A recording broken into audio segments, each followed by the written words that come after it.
«Эхо Москвы» в Уфе и ProUFU.ru представляет рубрику «Говорим по-башкирски».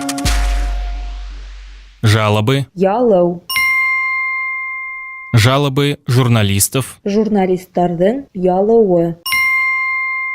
Жалобы журналистов. Журналисттардың ялауы. Чтобы разобраться с жалобами журналистов «Эхо Москвы», в Уфу приехал член ЦИК России. Өфіге «Эхо Москвы» журналисттарының ялауларын тикшеру үшін Рәсейдің Үзәк сайлау комиссиясы ағзасы келді. Чтобы разобраться с жалобами журналистов «Эхо Москвы», в Уфу приехал член ЦИК России. Өфіге «Эхо Москвы» журналисттарының ялауларын тикшеру үшін Рәсейдің Үзәк сайлау комиссиясы ағзасы келді.